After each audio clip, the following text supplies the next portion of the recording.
modelos de razonamiento.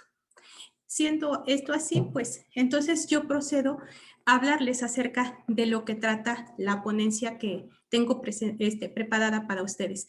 Voy a apagar mi cámara porque de pronto esta presentación está en línea y puede ser que no corra muy bien como.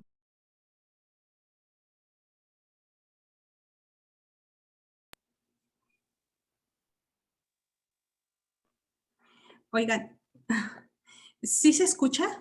No, creo que apagó también el micrófono. Apagó su cámara y el micrófono.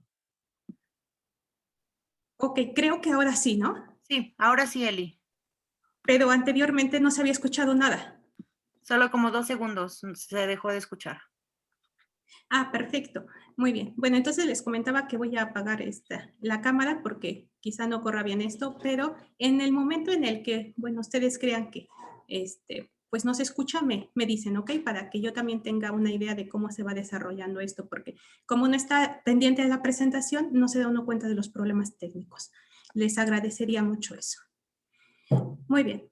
Bueno, pues entonces, yo les voy a hablar en este espacio acerca de la epistemología de las inferencias biológicas. Como el tema es demasiado amplio para ser tocado en todos los aspectos del área de la biología, a mí lo que me ha interesado en específico es un tema a resolver y que este tema es de manera general tratado en filosofía de la ciencia como la acomodación entre la evidencia y los modelos o las teorías que explican o predicen fenómenos naturales y las consecuencias epistemológicas que pueden derivarse de esta acomodación entre la evidencia y los modelos. Y aún más, de manera particular, lo que a mí me interesa desarrollar es un estudio acerca de los procesos de razonamiento que se llevan a cabo en un área específica de la biología, como es la inferencia filogenética.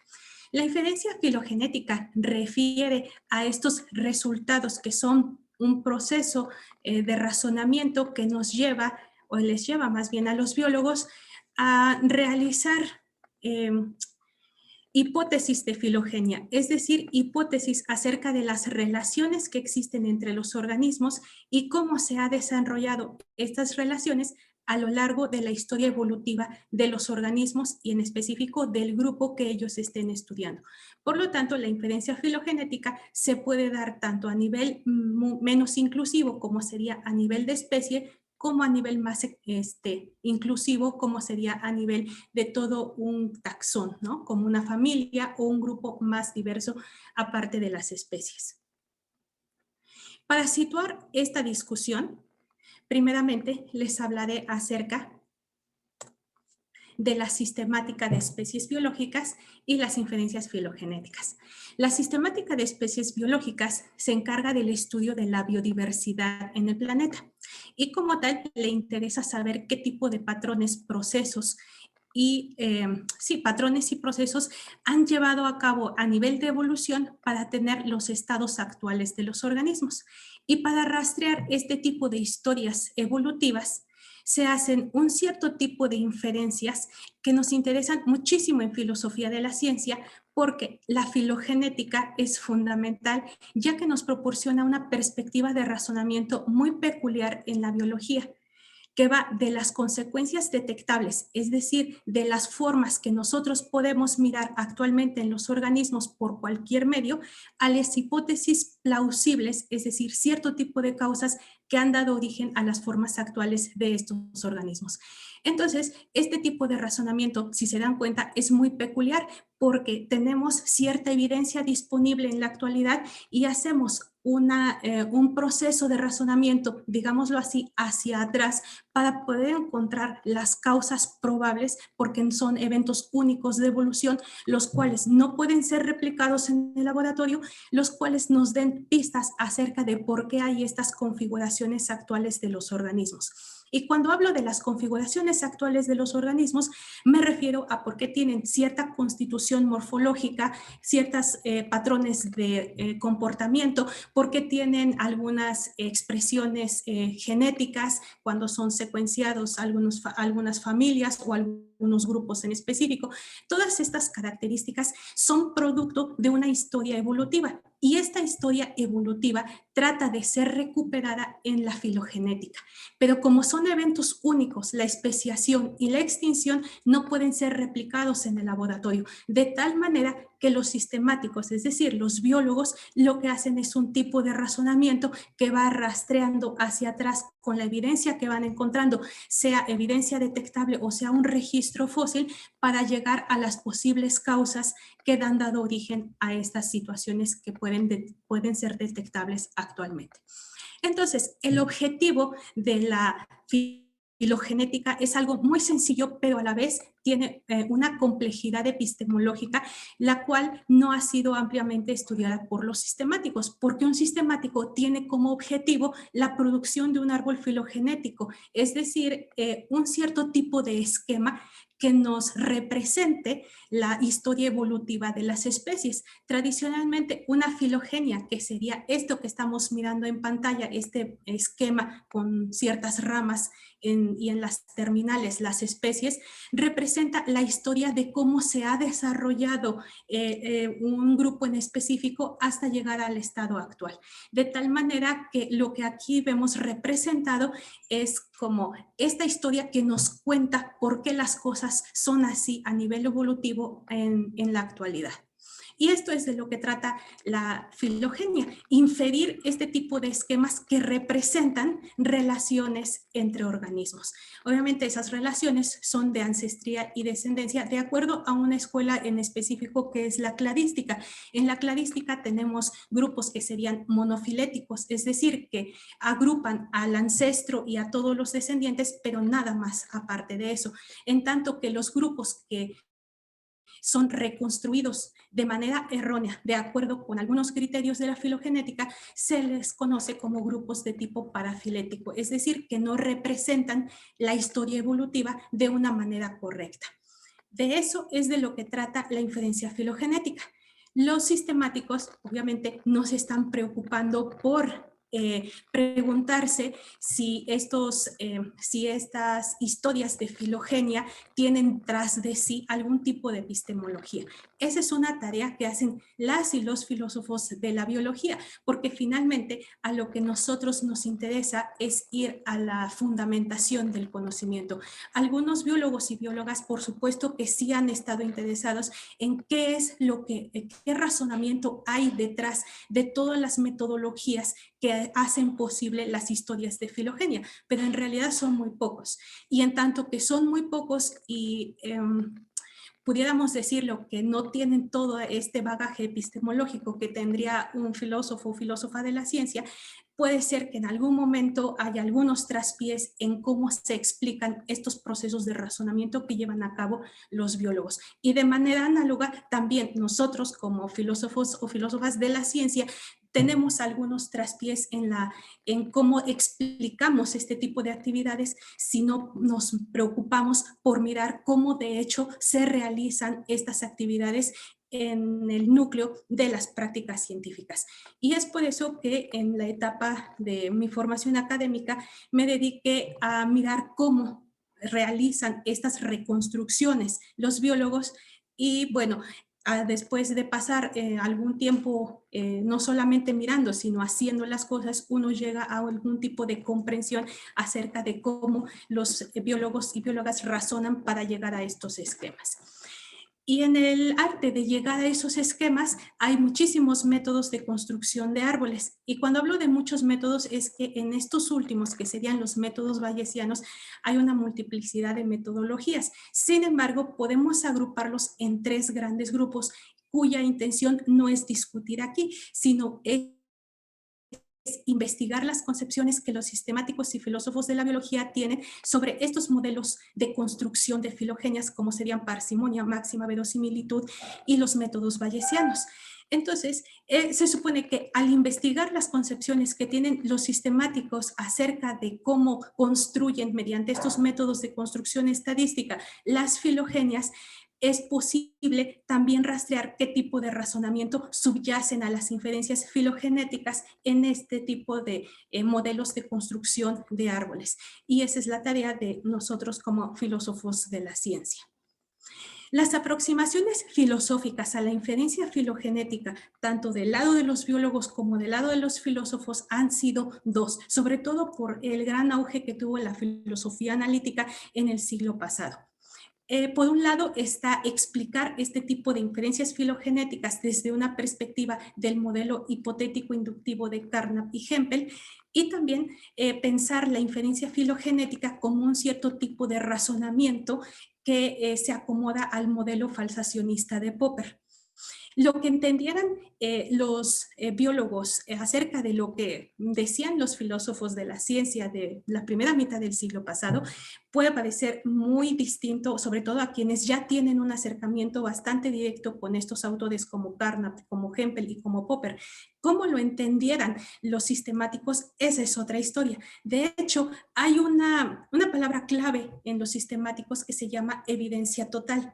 La evidencia total para los sistemáticos significa que hay cierto tipo de caracteres, sean morfológicos, etológicos, moleculares, de cualquier tipo, que están apoyando las hipótesis de filogenia o bien las están refutando en términos de grados de congruencia. Es decir, grados de consistencia interna o coherencia dentro y entre los conjuntos y subconjuntos de las aseveraciones sobre los caracteres. Lo que entendiera Carnap por evidencia total es una cosa muy distinta que si quieren podemos discutir al final de la charla, pero hay una brecha muy grande entre lo que Carnap entendía por evidencia total, que estaba relacionada con grados de creencia, si bien probabilística, y ellos también están hablando de grados de congruencia probabilística, pero hay una brecha entre unos y otros. El estado actual de la discusión acerca de cómo se construye la inferencia filogenética versa en estos dos modelos, sea hipotético inductivo de Carnap y de Hempel, o bien el modelo falsacionista de Popper, con sus consecuentes discusiones acerca de qué metodología es mejor para elaborar un árbol filogenético. Y hoy en día va ganando la aproximación bayesiana, sobre todo porque considera tanto las probabilidades que ya tienen a la mano como las probabilidades que actualizan la información y las creencias acerca de las hipótesis de filogenia. Y es por eso que se han constituido bastante exitosas a la fecha. Pero esa no es la única vía para entender cómo razonan los sistemáticos cuando realizan estas hipótesis de evolución para los grupos que están estudiando. Hay una tercera vía que no ha sido muy estudiada en filosofía de la ciencia, sin embargo, sí ha sido estudiada, por ejemplo, para el área de medicina, para el área de cognición, específicamente con la profesora doctora Alicera, la cual ustedes han de conocer bastante bien, y que ella sí ha desarrollado desde hace mucho tiempo estos trabajos para los intereses que ella tiene en su investigación. Sin embargo, del lado de la filogenética, la tercera vía que pretende entender la epistemología de las inferencias filogenéticas, pues es a partir del modelo inferencial abductivo recientemente recuperado por Fitzhugh, el cual, bueno, les comento que con la doctora Mildred y yo vamos a tenerlo como invitado a nuestro seminario, por lo cual, pues también si les interesa estos temas, pueden contactar para saber cuándo va a estar discutiendo este tema de primera mano. Bien, entonces, este autor es alguien que recupera el razonamiento de los sistemáticos, pero a partir de las propuestas de Charles Sanders Peirce, que habla acerca de un tipo específico de razonamiento que es el razonamiento abductivo.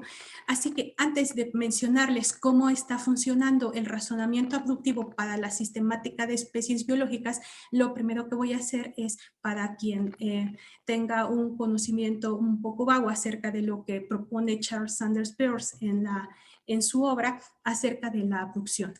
La abducción se considera una de las tres grandes formas de razonamiento de los sistemas formales, y en general el objetivo de Charles Sanders Peirce cuando formula la abducción es encontrar cierto tipo de patrones de razonamiento y reglas de razonamiento que nos lleven a vincular una proposición o un enunciado que se mantiene como una conclusión a partir de un conjunto de evidencias, ¿no?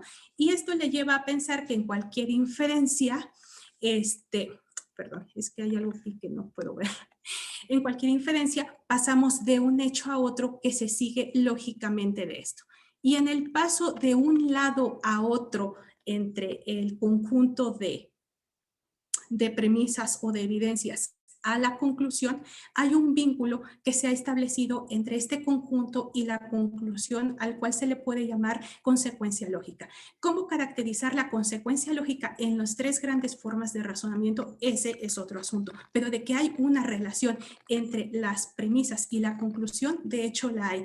Algunos lógicos más bien proponentes de la lógica deductiva, esta relación de consecuencia lógica se establece como una relación de tipo necesario, en el que si las premisas fueran verdaderas, la conclusión no pudiera ser falsa. Sin embargo, la relación que se establece de manera inductiva y abductiva entre las premisas y la conclusión en la abducción, de acuerdo con el modelo de Peirce, es una cuestión muy distinta a la lógica de tipo deductivo.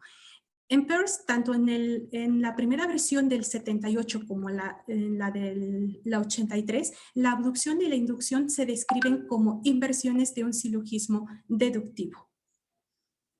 ¿Ok? Entonces, en palabras de Peirce, la abducción es la única operación lógica que introduce una idea nueva. Y en esto me van a decir, pero la deducción también nos lleva a descubrir ciertas cosas. De otra manera, no tuviéramos todos los sistemas formales. Oh, sí, pero vamos con calma. ¿Ok? Entonces, hay dos versiones acerca de lo que Peirce entendía acerca de la abducción. La primera versión es esta que les presento y la segunda versión es en la cual Fitzhugh recupera la abducción y la quiere aplicar a la inferencia filogenética. En la primera versión, él está analizando los silogismos que ya había analizado Aristóteles en el Organon, específicamente cuando habla acerca de los topoi, es decir, de estas estructuras lógicas para el razonamiento, en el cual, de acuerdo con el tipo de silogismo que se tenga, deductivo o inductivo, uno va a ir, por ejemplo, en la deducción de una regla a un caso para inferir un resultado. Pero este tipo de razonamiento de tipo abductivo sigue curiosamente este patrón de razonamiento que yo les mencioné al principio, que es el patrón de razonamiento como hacia atrás.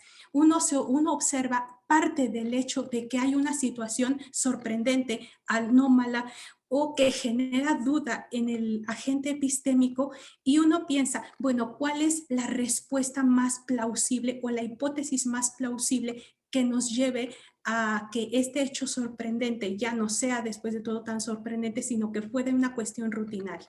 Entonces, el modo en el que se razona de acuerdo con Peirce en la lógica de la investigación científica es, se observa el hecho sorprendente C, el que ustedes quieran, pero si A fue de verdadera, C sería una cuestión rutinaria. Es decir, si pasara algo que explicara este hecho sorprendente, ya se quedaría explicado.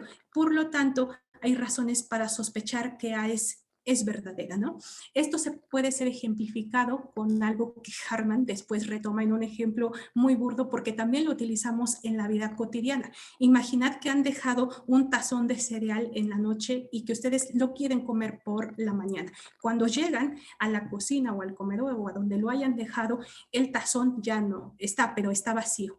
Entonces, observan un hecho sorprendente, pues es sorprendente dado que yo lo había dejado en un estado de cosas la noche anterior, y ustedes piensan, bueno, dado toda la evidencia que tengo yo disponible, la única respuesta plausible a esto es que anoche, y formulan ustedes una hipótesis que sería la que explicaría ese hecho sorprendente que ustedes están teniendo un escenario novedoso frente a ustedes.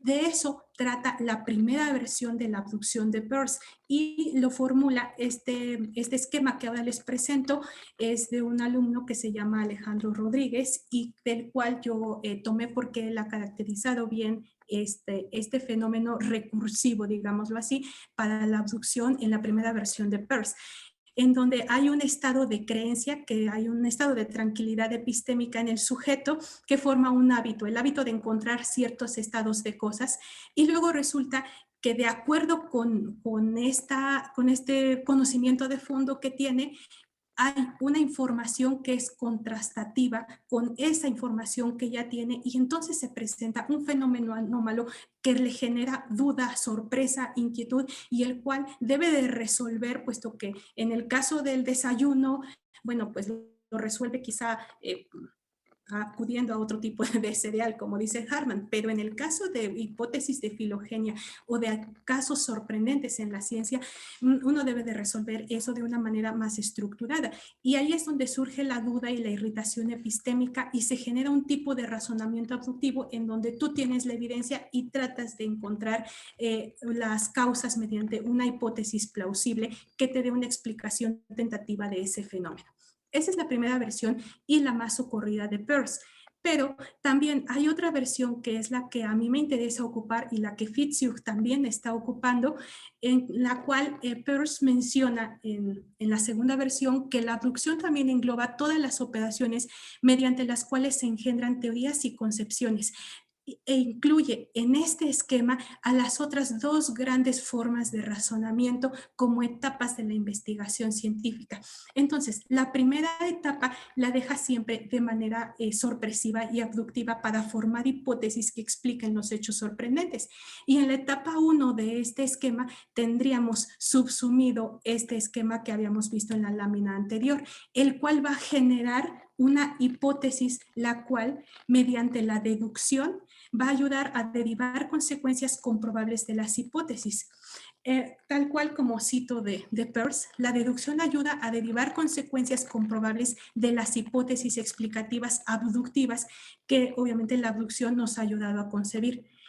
Y en una tercera etapa, que sería la etapa de comprobar las consecuencias que hemos sacado a partir de la deducción, estaría la inducción, que de hecho Peirce habla acerca de una inducción de tipo abductiva que seleccionaría la hipótesis plausible. Aunque Peirce no se compromete, en mi opinión, con este tipo de selección, pudiéramos verlo como que la inducción nos ayuda a llegar a un veredicto sobre las hipótesis, pero en la teoría de Peirce. Lo que haya surgido después de la adaptación de la abducción hacia otras concepciones de cómo seleccionar la hipótesis mejor o la más plausible, esa es otra historia que quizá empezaría con Hartman, pero eso es algo que al menos, a menos de que ustedes quieran discutirlo, lo podemos discutir.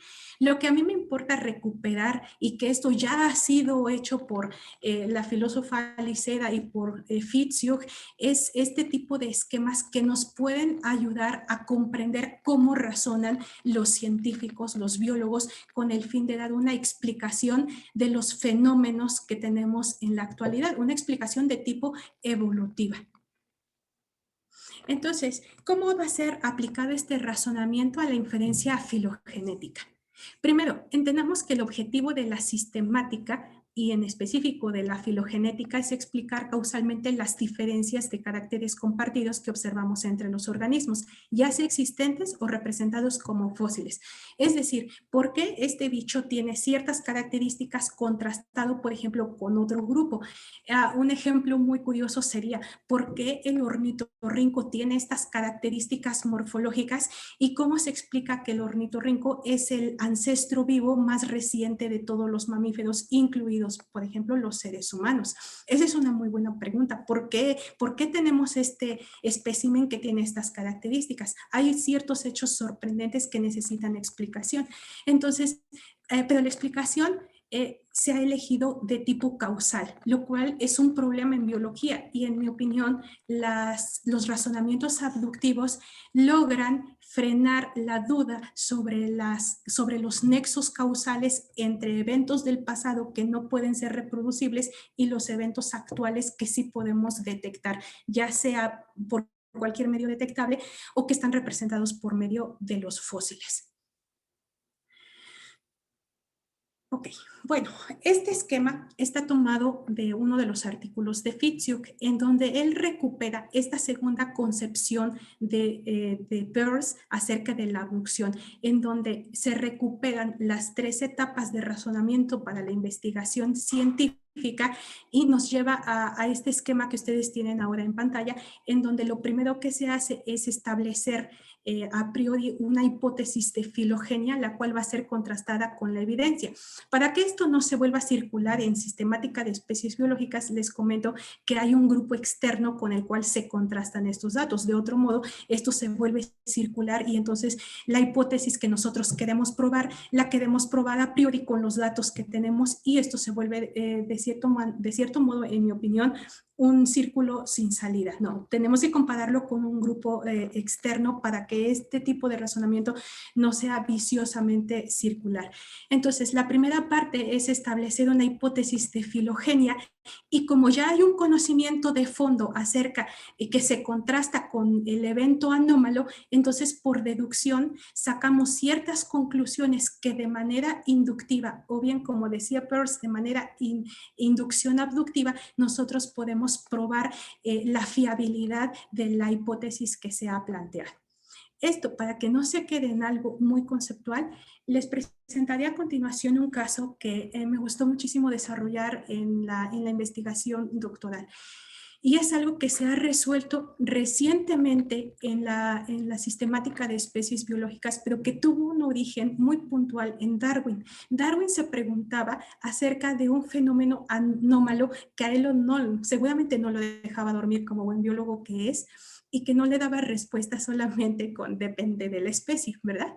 Entonces, el problema que Darwin encontraba, de acuerdo a la evidencia disponible que tenía, es que las plantas florales diversificaron, es decir, poblaron muy rápidamente los nichos ecológicos de la Tierra en un tiempo geológico muy corto, lo cual no sucede con otro tipo de organismos también como plantas y como animales. Y sobre todo, porque esa diversificación, es decir, esa adaptación que tuvieron las plantas florales para establecerse en los diversos nichos ecológicos de la Tierra, les dio una adaptación increíble a este tipo de ecosistemas que les permitió poblar casi todo el planeta de diferentes maneras, de acuerdo a los climas y a los biomas existentes, pero que hizo que las plantas florales no solamente desarrollaran estructuras que les permitieran enfrentar los retos evolutivos, sino que también hubo una multiplicidad de especies, casi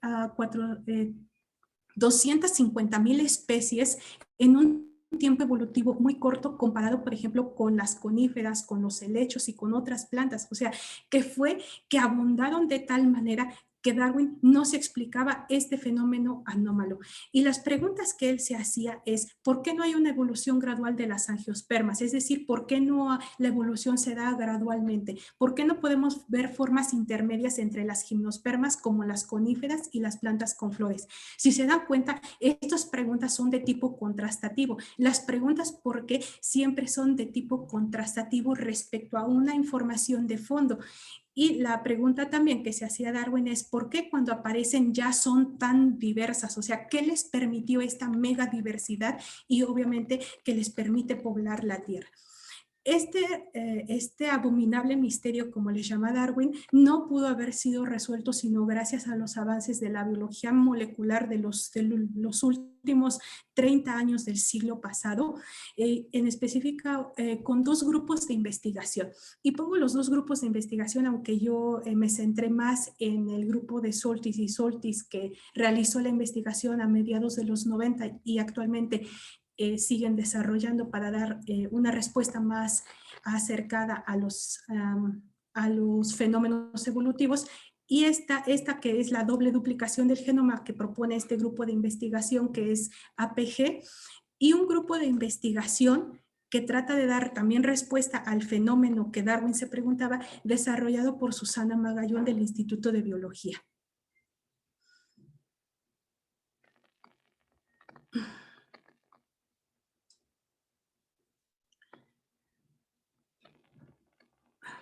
Bueno,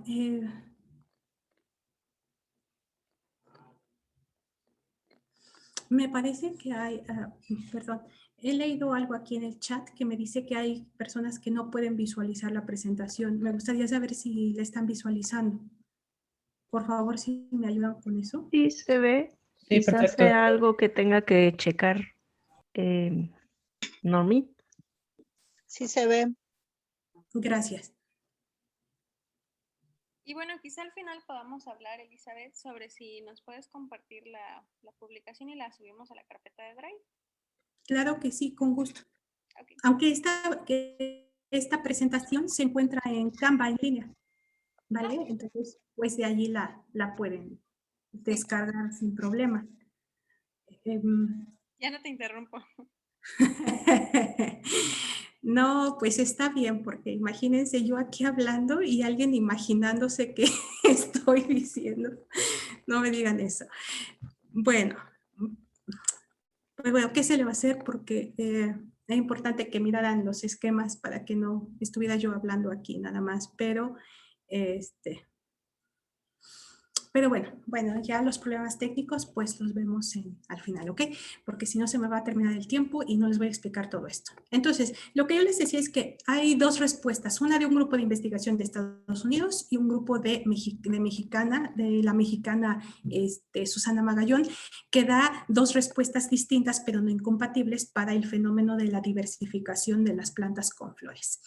Entonces, ¿cómo entendemos el esquema del razonamiento abductivo aplicado a este fenómeno novedoso que ya desde Darwin se presentó y que no fue posible darle una respuesta plausible? Porque recuerden que la diferencia filogenética son solamente hipótesis, o sea, aquí nada está establecido para siempre, todo esto son hipótesis de filogenia, ¿no?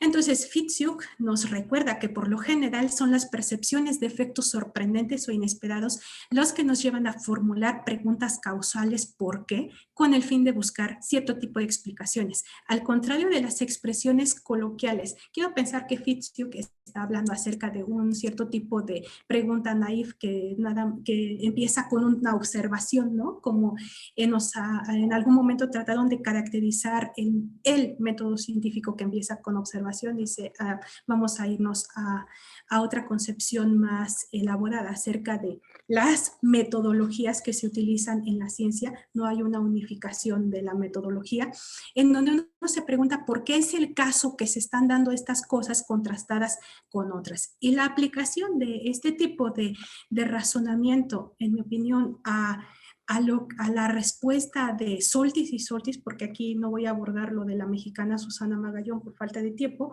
es que uno primero, más bien los biólogos lo primero que hacen es formular una hipótesis a por qué se han desarrollado en un tiempo relativamente temprano o muy corto, de tipo geológico obviamente, las plantas con flores.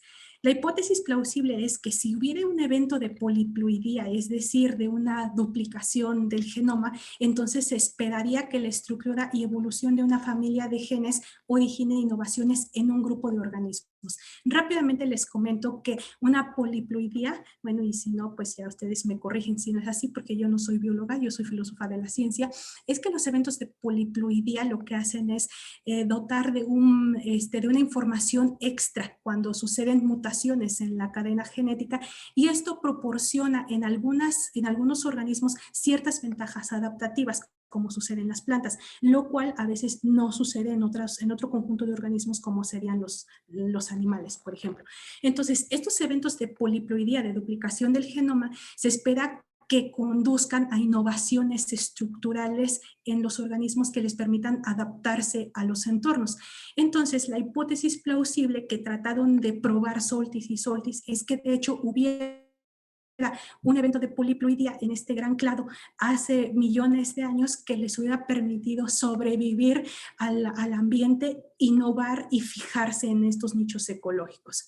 Esto lo hicieron de manera abductiva, pero para probar la hipótesis necesitaron conocimiento de tipo de fondo, pero además un tipo de razonamiento deductivo, en el cual se formuló lo siguiente: exámenes anteriores de genomas de plantas y seguramente de otros organismos han demostrado que la poliploidía ha sido una característica importante en la historia evolutiva de las plantas.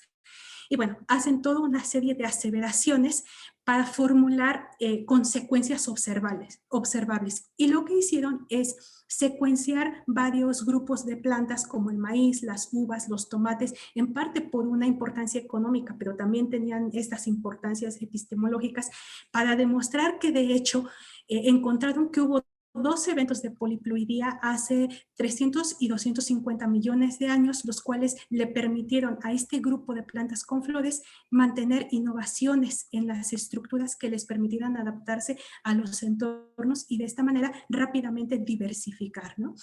La inferencia filogenética que está incluso hoy en día en discusión, porque no es la única respuesta a lo que Darwin se estaba preguntando, es que una antigua duplicación del genoma hace 160 millones de años precedió a la diversificación de las angiospermas. 160 millones de años es lo que encontraron Soltis y Soltis. Después, dadas otras investigaciones, se estableció que fue anterior a estos, es decir, hace 300 y 250 millones de años.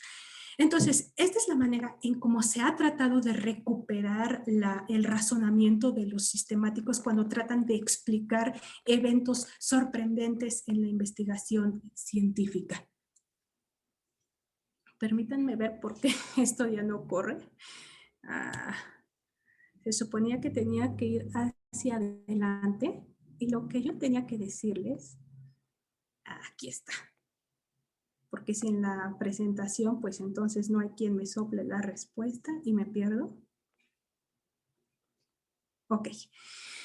Entonces, este trabajo ya lo realizaron los filósofos de la ciencia, en específico Fitzhugh y Alicera, que hablan acerca de la innovación, de la expectativa, de la construcción del conocimiento.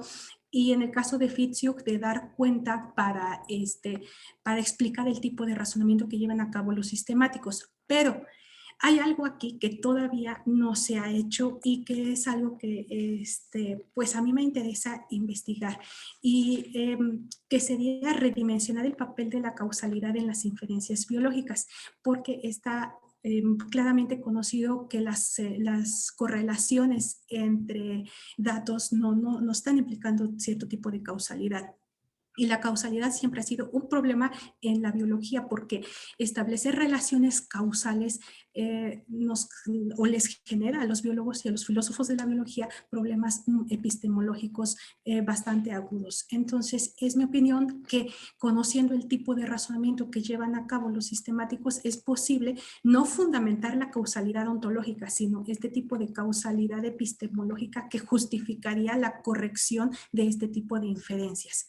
Y en ese entendido, tener una comprensión holística de los procesos de razonamiento en sistemática y sobre todo reafirmar la idea frente a otras disciplinas científicas que las hipótesis de filogenia no son solamente historias respaldadas por metodologías estadísticas, sino que tienen detrás de sí un fuerte componente epistemológico y cognitivo.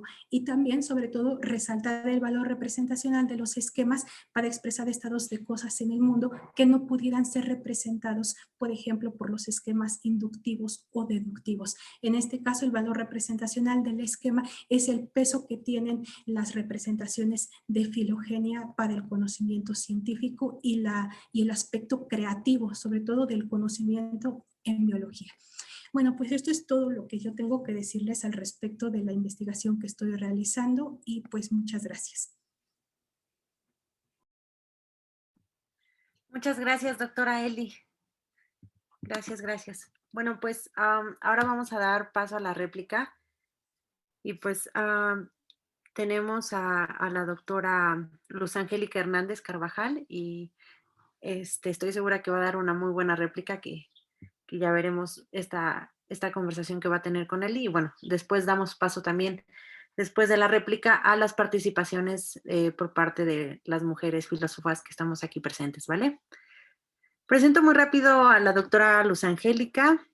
Ella es bióloga experimental, egresada de la UAM Iztapalapa, realizó estudios de maestría en el Instituto de Ciencias del Mar, realizando investigación en el área sistemática y filogenética.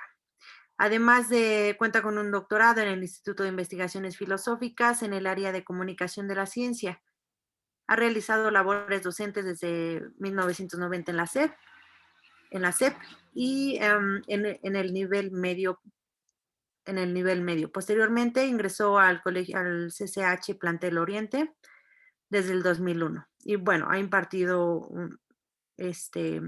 varios cursos y actualmente es responsable, en colaboración con ocho profesores más, del grupo de trabajo Ciencia, Tecnología y Sociedad, Biología Molecular del CCH Oriente, quienes a través de 2 proyectos de iniciativa para fortalecer la carrera académica en el bachillerato de la UNAM, se ha logrado la implementación de un laboratorio escolar de biología molecular en el CCH Oriente, así como el diseño e impartición de cursos extracurriculares de 40 horas para alumnos del bachillerato sobre técnicas básicas y biología molecular. Entonces, tengo el gusto de darle la palabra a la doctora Luz Angélica. Adelante, por favor. Pues muchísimas gracias nuevamente, maestras, doctoras, estudiantes, todas mujeres aquí. Estoy muy emocionada por el espacio y sobre todo pues muy agradecida por poder compartir esta plática que Eli nos ha proporcionado. Fíjense que les quiero platicar desde la experiencia vivida como en el desarrollo pues de la investigación que me tocó llevar a cabo en la maestría. Y curiosamente es interesante cómo estos traspiés, como bien los llama la doctora Elizabeth, pues se dan en lo cotidiano. Y me refiero muy particularmente a una discusión muy fuerte que está en el ámbito de la sistemática filogenética. Y es precisamente un conflicto entre utilizar información para poder obtener estas inferencias, estas hipótesis de evolución a partir de lo que se conoce. Y entonces en este proceso de ir hacia atrás, de retroceder, de buscar las causas, pues es difícil. Y creo que en particular el área de la sistemática filogenética se presta maravillosamente para poder hacer filosofía de la biología, a diferencia de otras áreas, porque precisamente el razonamiento del cual nos da cuenta Elizabeth, y es el razonamiento abductivo, pues permite precisamente observar esta suerte de sorpresas, esta suerte de ideas y proponer hipótesis que permitan responder esa sorpresa o que nos permita dar una respuesta. En particular, uno de los problemas que subyace en los métodos de la sistemática filogenética, pues es qué tipo de información voy a analizar. Y en el momento en el que a mí me tocó trabajar y analizar, había 2 grandes posturas, que eran esas características morfológicas que presentan los organismos, los sistemas vivos, y que es muy, entre comillas, muy fácil poder observarlas, ¿no? Las contemplamos, las vemos en la realidad. Y me refiero, por ejemplo, a medir seguramente la longitud de las falanges de algunos dedos, el color de la piel, el tipo de pelaje, algunas escamas, el número de células en alguna estructura, todas esas cosas que son cuantificables, observables y además medibles. Sin embargo, aparecen por obvias razones y por el ámbito tecnológico histórico en el que estamos viviendo, que es además un boom en el desarrollo de muchas tecnologías, pero sobre todo que aporta muchas evidencias ahora, pues es el otro ámbito que es la parte molecular. Y cuando a mí me tocó trabajar e intentar establecer relaciones de parentesco en un grupo, y déjenme platicarles que a diferencia de las plantas, las algas son terriblemente difíciles de visualizar, analizar, discutir, son tan complejas, es más, tan complejas en términos de taxonomía, porque ni siquiera las podemos ubicar en algún grupo taxonómico adecuado y entonces hay muchos conflictos, pues fue precisamente la introducción de las secuencias de DNA o secuencias de RNA que implicaban que esas secuencias estaban produciendo información respecto a los genomas de estos organismos que se estaban analizando. De tal manera que en esa época, y bueno, hasta la fecha creo que todavía sigue ahí el debate, es que se preguntaba uno, bueno, ¿qué caracteres voy a utilizar para poder inferir, para poder proponer hipótesis de evolución? ¿Los moleculares o uso los morfológicos? Entonces, cuando leo el trabajo de la doctora Elizabeth y veo a través de esta interpretación de que los sistemáticos, los biólogos hacen inferencias desde una construcción de la abducción, desde un razonamiento abductivo, me da luz porque creo que esto es una cosa importantísima que tendríamos que ver los sistemáticos y los biólogos. ¿Cómo es que se produce el conocimiento y cómo es que lo podemos de alguna manera evidenciar a través de lo que observamos del mundo real, de los datos empíricos, les llaman por ahí?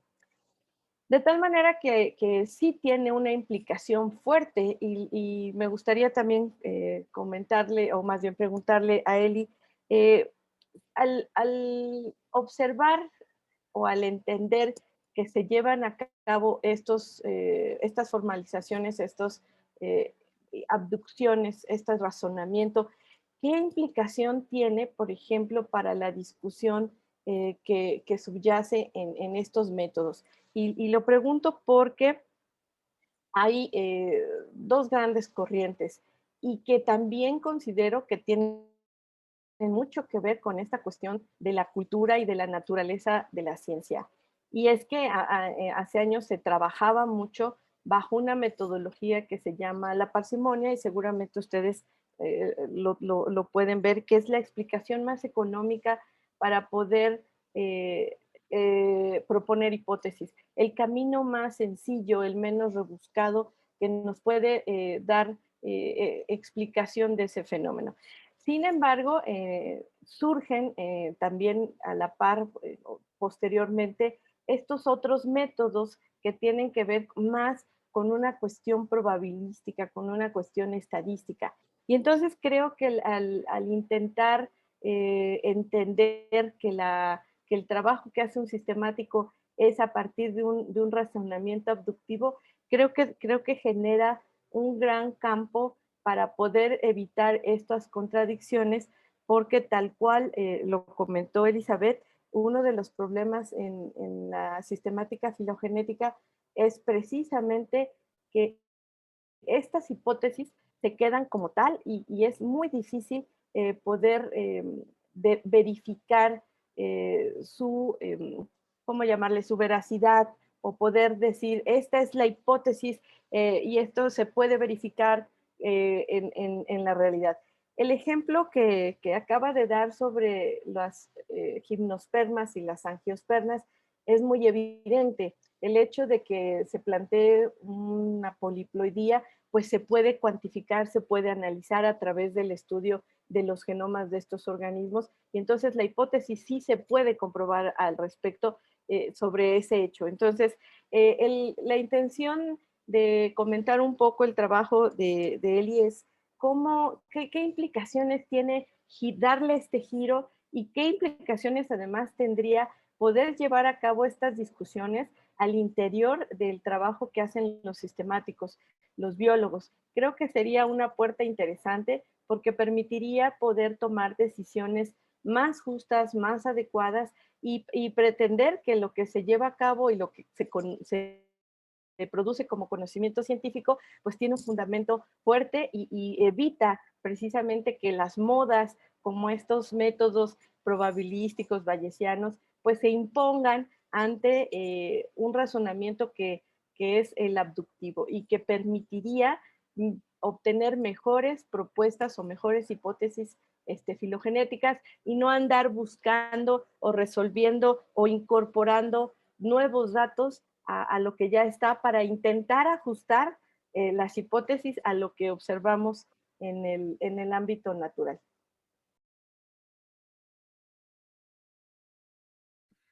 Ok, pues muchas gracias, doctora Luz.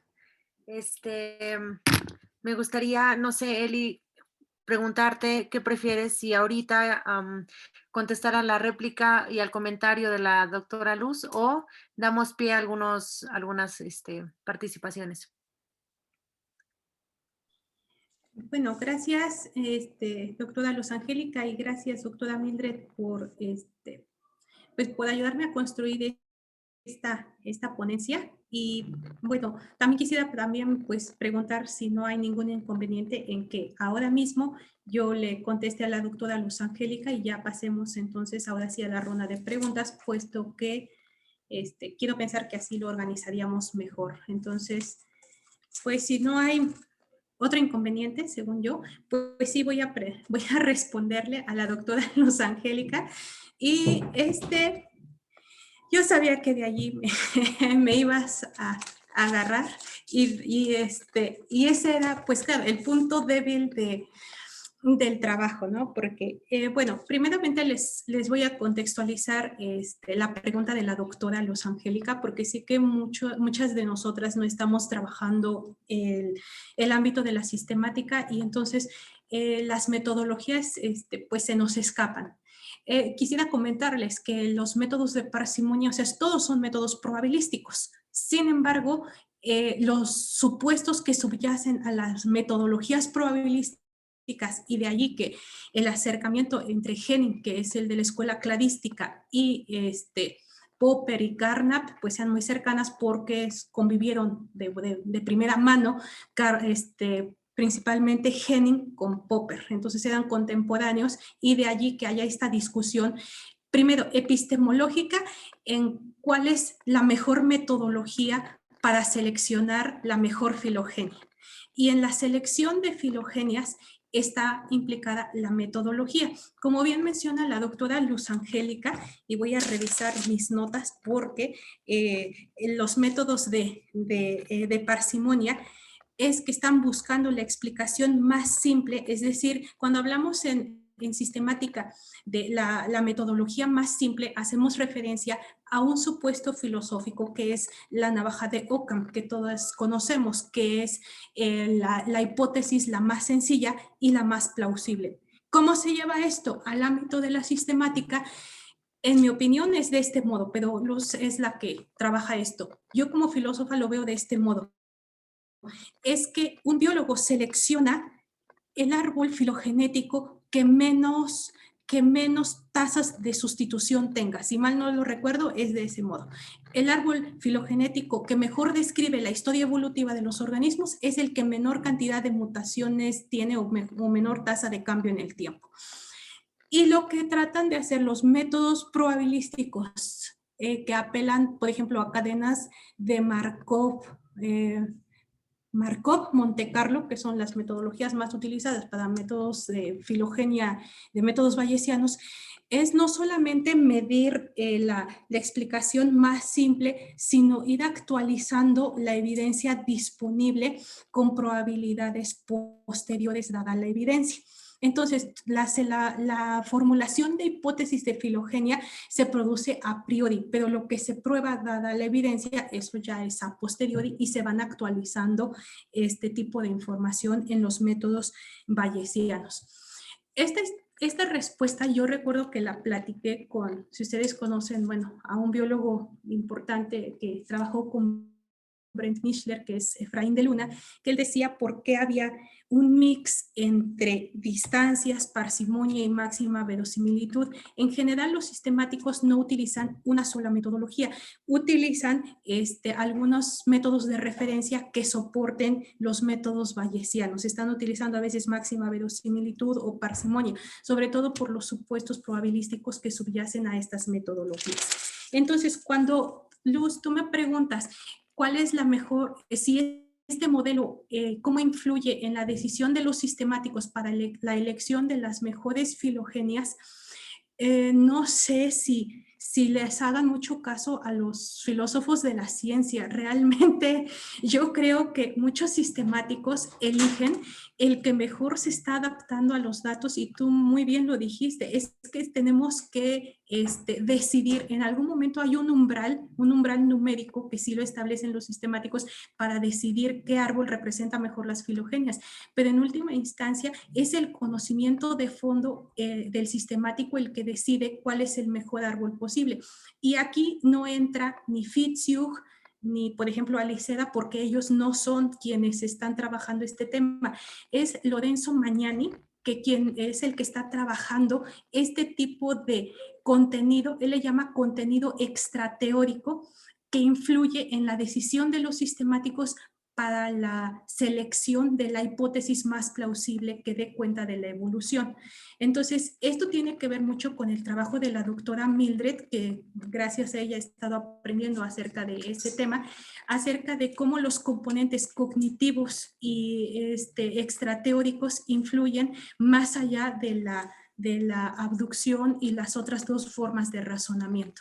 Esa sería la respuesta. Ahora, también me preguntabas, claro, acerca del papel de la evidencia en las metodologías. Y lo que yo pudiera responder de acuerdo a lo que yo vi que realizaban los sistemáticos en aquel entonces cuando los veía trabajar y ahora de acuerdo a lo que he estado siguiendo en algunos trabajos puntuales de los colegas que me prestan sus artículos para darles una leída, es que hay algo que llaman taxonomía integrativa, en el cual el peso de los caracteres no solamente está del lado molecular, porque muchos biólogos han mencionado que incluso sin tener secuencias moleculares son capaces de identificar y exitosamente nuevos especímenes. Y yo lo veo en la Facultad de Ciencias con algunos colegas que tienen 20 o 30 años trabajando un mismo grupo de plantas y cuando ven un espécimen recién salido o sea, que es un fenómeno sorprendente para ellos, utilizan todo este conocimiento de fondo, lo analizan, realizan una hipótesis, la prueban, pero curiosamente sin datos moleculares, es pura morfología y mirar al microscopio las estructuras celulares de las plantas. Eso es muy interesante porque la abducción no solamente se acomoda a nivel molecular con las metodologías estadísticas, también tiene mucho que ver con el conocimiento de fondo de los sistemáticos para elaborar estos trabajos. Cuando yo iba a la Facultad de Ciencias, en general los biólogos más de mayor edad estaban muy molestos por las metodologías moleculares porque decían que la metodología molecular no rescataba toda la historia de los organismos, que debíamos de apelar incluso a caracteres etológicos y morfológicos para complementar esa información. Espero haber respondido exitosamente las respuestas, doctora Luz, porque son las preguntas de filosofía de la biología que están en boga ahora. Muchísimas gracias. Yo creo que tardaríamos más tiempo discutiendo más, pero sería muy bueno y pertinente escuchar a los demás. Y otra vez, muchas gracias, Eli. Ok, pues muchas gracias, Elizabeth y doctora Luz. A mí solamente me gustaría como sí recalcar el papel de los modelos a nivel de la ciencia, ¿no? Y yo creo que eso sí es una característica de todos los modelos, que son herramientas que le ayudan al investigador a aproximarse a sus estudios, ¿no? Y a su objeto de estudio, ¿no? Realmente los modelos no son no son los que toman la decisión de dónde va a ser clasificado en dado caso de que haya inconsistencias, ¿no? De la evidencia con otros elementos extrateóricos, como bien lo ha dicho la doctora Eli. Bueno, entonces damos paso a las preguntas, por favor. Si pueden levantar la mano azul del Zoom para irlas anotando. Y pues bueno, no sé quién se anima primero.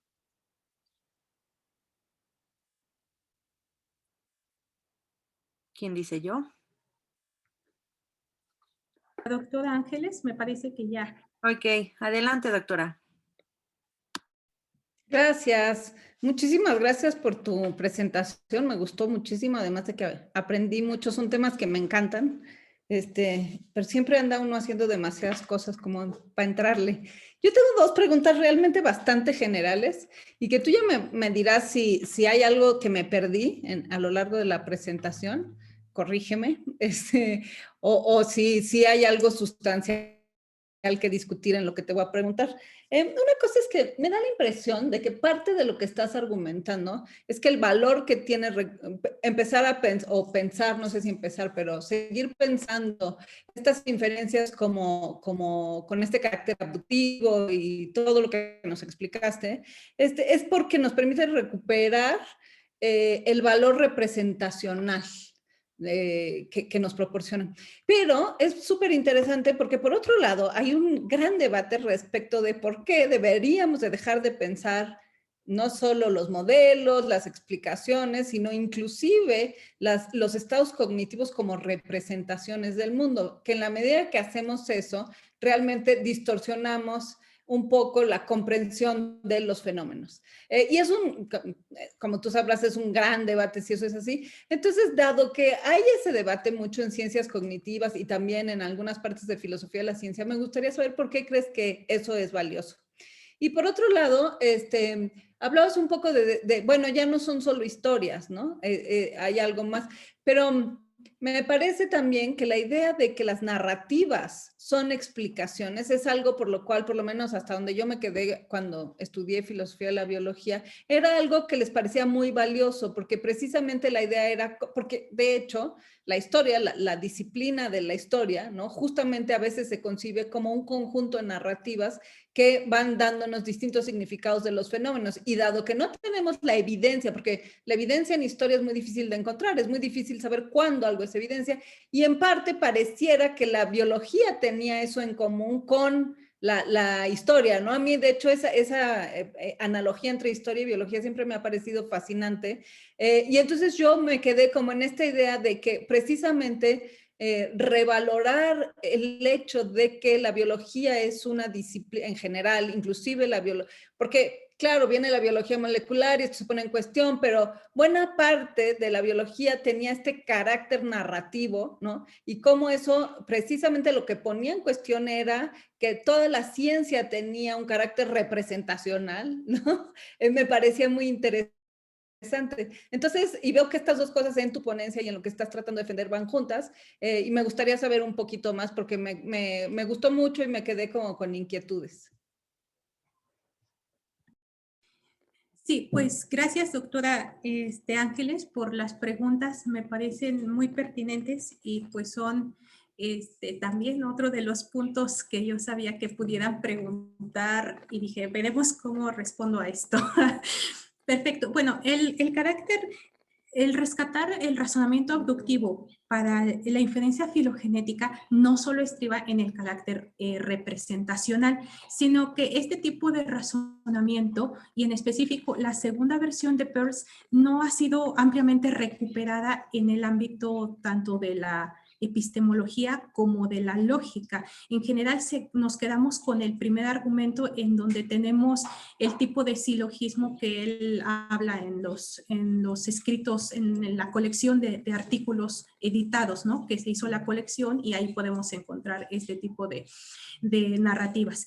Y la idea, más que rescatar el carácter representacional de las filogenias, es que la abducción puede conjuntar estos tipos de razonamiento o los dos grandes tipos de razonamiento como son la abducción y la inducción en un solo esquema, o sea, les devuelven ese carácter de importancia para la investigación científica que muchas veces los proponentes o los que son defensores de la abducción como que los dejan de lado porque se centran en el carácter meramente silogístico de la primera versión. Esto es por un lado. Y como una versión colateral de esto estaría el carácter ya propiamente representacional, pero son las consecuencias que se derivan de este esquema. Y como les mencioné también en la respuesta a la doctora Luz Angélica, es que estas consecuencias no vienen ni en Peirce, ni en Aliceda, ni en Fitzhugh, ni nada. Esto lo retoma Lorenzo Magnani para decir que el razonamiento abductivo tal cual como lo había formulado Peirce, que hablaba acerca de que hay un carácter intuitivo en la abducción, que hay un carácter racional e intuitivo, que son las dos cosas que él menciona como ingredientes fundamentales de la abducción, es que este carácter de intuición de la abducción es lo que permite la generación de ciertos esquemas que no habían sido pensados antes. Es decir, que no construimos las cosas de la nada, que nuestras representaciones son producto de conocimiento que ya tenemos, como por ejemplo, aquí en nuestra ponencia no he dado ese ejemplo, pero en otras que la doctora Mildred y yo sí hemos estado juntas, les pongo el ejemplo de la construcción de Euclides. Cuando Euclides habla en los elementos acerca de cómo construir entre dos puntos, trazado una línea y luego allí, a partir de esa línea, trazado un triángulo equilátero, el peso de ese razonamiento no está en los enunciados, el peso está en el esquema que nos permite, que hace que surja esta estructura como un triángulo equilátero permitida por ciertos principios, ¿no? Y ahí es en donde yo veo que el carácter representacional de los esquemas nos pueden dar una información valiosa sobre el mundo que no se lograría solamente con el razonamiento propiamente deductivo o inductivo, ¿no? Sino conjuntando todos estos en algo que hay otros estudiosos que hablan acerca del razonamiento esquemático. En el sentido de modelos, porque hay muchos tipos de modelos, pero en este caso a mí me interesa ver este tipo de modelos tipo esquema, ¿no? Hay una multiplicidad de modelos. Y por eso es que pensé que puede sacarse conclusiones interesantes para la epistemología en este sentido, en el carácter de que el esquema es el que tiene el peso, pero no porque nos represente algo del mundo, sino porque a partir de eso podemos inferir ciertas cosas del mundo. Ahora, yo recuerdo también cuando yo leí los modelos como mediadores de estas autoras, es una de las características fundamentales de los modelos que tienen dos elementos, que son la abstracción y la idealización, que son los dos elementos fundamentales para hacer la construcción de un esquema o de un modelo. Y justamente la idealización es un tipo de distorsión de las cosas que hay en el mundo, pero que esta distorsión nos permite en algunos casos concluir ciertas cosas que no pudieran ser posibles si las tuviéramos a la mano. Y esto es más bien, se ve un poco más claro con los organismos modelo en biología, que podemos intervenir en estos organismos, distorsionarlos y obtener cosas o obtener información del mundo que no hubiera sido posible si no se hubiera, digámoslo así, distorsionados estos modelos, porque hoy sabemos que los organismos bilaterales o la simetría bilateral de los organismos es causado de manera, digámoslo, holística por los Madbox genes, pero eso no hubiera sido posible si no hubiéramos intervenido en un modelo como Drosophila, que es la mosquita de la fruta. Entonces, este tipo de modelos, que ya son modelos en vivo, sí nos permiten la intervención y la distorsión en el mundo para obtener consecuencias. A lo mejor esto no es muy claro en un modelo euclidiano donde tenemos un diagrama, pero cuando ya tenemos un modelo en vivo, creo que sí es posible hacer esta distorsión y nos daría información sobre el mundo. Y ahora, respecto a la segunda pregunta, las Just So Stories. Esto viene de J. Stephen Gould, que hablaba acerca de que las narrativas en biología, pues sí, las historias evolutivas, pues eran solamente puras narraciones, ¿no? Esa es una discusión en filosofía de la biología sobre el estatus epistémico de las inferencias filogenéticas y de las conclusiones a las cuales puede llegar un biólogo teniendo en cuenta la evidencia. Claro, hoy en día se ha revalorado el papel de la narrativa en la ciencia. Y eso es algo muy importante, pero la discusión en aquel entonces a mí me parece es que las narrativas no tienen un carácter muchas veces epistemológico, porque hacer historia no es hacer epistemología. Y la idea detrás de la tarea de los biólogos, aunque ellos lo nieguen y digan que no es verdad, que ellos no son esencialistas ni nada, es encontrar, digámoslo así, la verdadera historia de los organismos. Entonces, cuando ellos les dicen que estos son just stories, se quedan muy molestos por la situación. Entonces, ese es un debate más bien en el ámbito de la biología misma, más que un problema para la filosofía de la biología. De hecho, hace muy poco, yo creo que como unos 5 meses, la UNED sacó un podcast donde hablan acerca del valor epistemológico de las narrativas, en donde hablan acerca de cómo se puede aprender a través de los relatos, ¿no? Que creo que es importante para la epistemología. Sí, exacto. Sí, sí, porque además justamente la diversidad de relatos te va dando perspectivas distintas, ¿no? Y buena parte del perspectivismo como que se alimenta de esta idea. Pero está buenísimo, muchas gracias. No, gracias a usted. Y háblame tú, por favor, todas. Ok,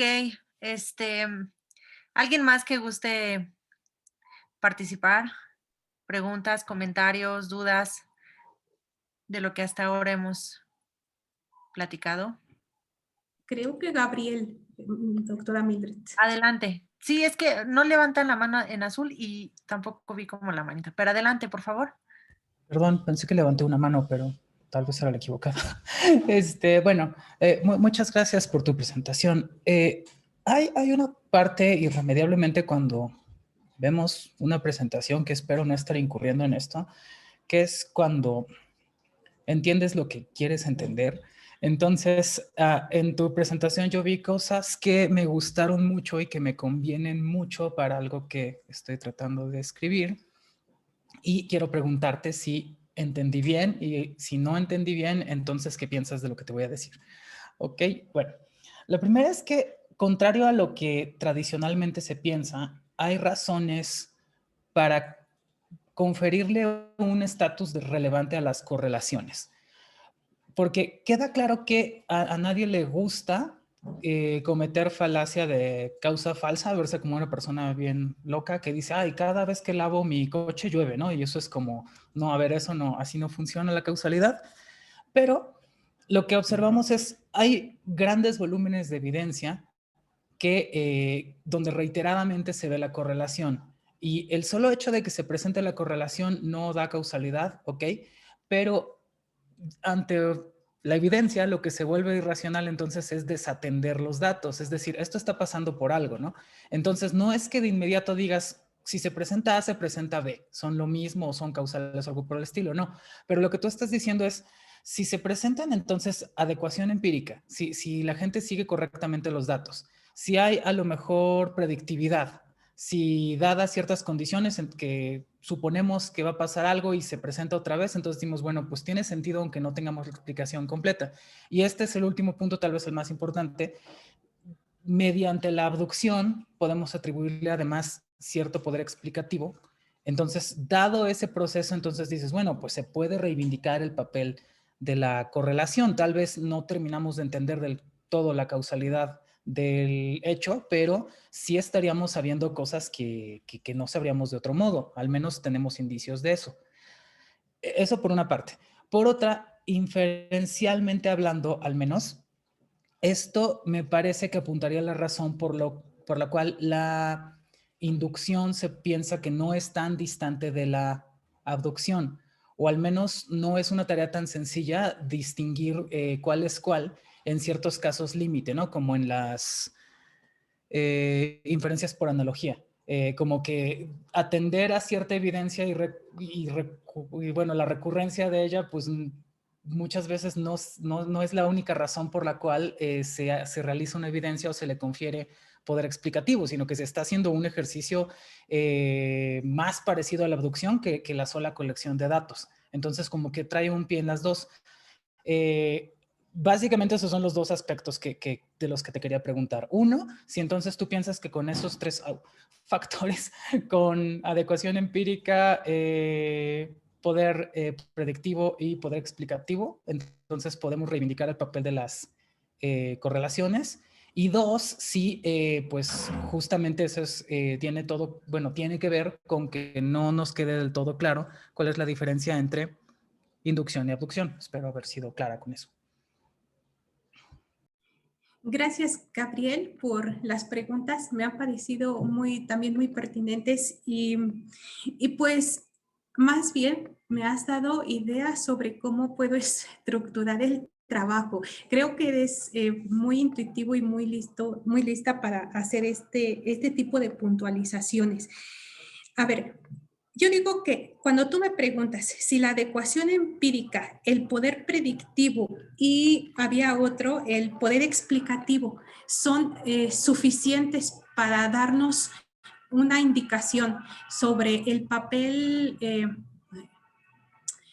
de estatus causal de ciertos eventos para producir otros, si estos elementos son suficientes, yo pienso que sí. Y que esto se ve muchísimo en la práctica clínica, en la práctica médica y últimamente cuando lo he estado mirando en las prácticas de inmunología. Es que sería el razonamiento que llevan a cabo los agentes epistémicos dedicados a este tipo de investigación, es que sería imposible hacer de ojos cerrados con todo lo que tenemos disponible como para decir que de hecho esto no es lo que está, no es el agente causal, porque si este no fuera el agente causal, ¿qué otro agente sería la explicación más plausible a los síntomas que yo estoy observando? Obviamente que allí hay un componente en tanto que es plausible, hay un margen de error, lo cual no sucede, por ejemplo, en la deducción, ¿no? Que sería lo más certero posible. Pero en este caso, la ventaja que tenemos con la deducción y la inducción es que nos hablan acerca de estados de cosas en el mundo que son más cercanos a nosotros, que es este tipo de razonamiento informal que ha surgido en últimas décadas, no solamente para el razonamiento clínico, sino para el razonamiento, por ejemplo, en derecho, el razonamiento en el ámbito jurídico y en otros ámbitos que este tipo de inferencias, la abductiva y la inductiva, se adecuan más a la vida cotidiana y a lo que nos sucede realmente, contrario a lo que pasaría en la deducción. Entonces, para mí esto sería uno de los puntos que yo quise decir, pero lo dijiste mejor tú, Gabriel, cuando decías que estos tres elementos son suficientes para decir que podemos devolverle a la correlación un valor epistemológico que se le ha dejado de lado, no en la ciencia, sino en filosofía de la ciencia. Yo creo que sí. Ahora, respondiendo a la segunda pregunta, es algo que recuerdo haber leído en Peirce cuando él hablaba acerca de un tipo de inducción en específico, que hablaba acerca de inducción abductiva. Recuerdo que haber hablado acerca de la inducción abductiva que está más cercana a inferencia a la mejor explicación. Este tipo de inducción abductiva es la que nos permite seleccionar cierto tipo de hipótesis. Y aunque Peirce no se compromete, en mi opinión, con inferencia a la mejor explicación, hay una gran cercanía entre este tipo de inducción abductiva y la abducción. De allí que los debates contemporáneos surjan acerca de si inferencia a la mejor explicación es de hecho una versión actualizada de la abducción. Y hay todo un debate muy grande con varios autores incluso muy recientes acerca de qué están entendiendo de Harman para acá con inferencia a la mejor explicación y qué es lo que entiende Peirce con inferencia abductiva, que nunca dijo que era inferencia a la mejor explicación. Y aquí es en donde yo encuentro este vínculo que Gabriel, tú me planteas acerca de qué difícil es distinguir la inducción como la última parte de la metodología de prueba en la investigación científica para corroborar consecuencias a partir de la deducción. Y es aquí, pues, cuando yo encuentro este parecido con las discusiones entre inferencia de la mejor explicación y abducción, obviamente mediadas por este elemento inductivo. Sí, eso me ayuda mucho, tal como lo estás diciendo, porque si no fuera el caso, entonces parece que el único objetivo de la inducción siempre es llegar a ser la abducción. tener la totalidad de los casos. Y si tuviéramos toda la información, pues ya no necesitaríamos hacer esfuerzos explicativos, ya lo tendríamos resuelto. Entonces el tema es, vamos a tener información incompleta y por lo tanto necesitamos que la inducción pueda tender hacia la abducción. Sí, gracias, eso es excelente. Claro, si no nos sitúa, el negar, o sea, la versión contraria a lo que tú nos dices sería situarnos desde una perspectiva que en filosofía llamamos tener una perspectiva desde el ojo de Dios, ¿no? Que puede mirar toda la evidencia completa. De hecho, si recuerdas que en la primera parte acerca de las metodologías de inferencia, yo les hablaba acerca de la evidencia total de Carnap, cómo era entendida y cómo la entienden los sistemáticos. Entonces, esta parte de la prueba de los árboles de filogenia tienen ese ingrediente de evidencia total, pero en el sentido de cómo lo entendía Carnap, ahora ya trasladado a parsimonia, verosimilitud y cadenas de Marco Monte Carlo, en el entendido de que evidencia total significa no la evidencia total de los casos que yo pudiera tener en sistemática, sino la evidencia que yo tengo disponible hasta este momento acotada a cierto tipo de modelo, ¿no? Si no fuera así, no pudiéramos funcionar, como bien lo mencionas, y por eso es que la inducción tiene un papel muy importante en la práctica científica.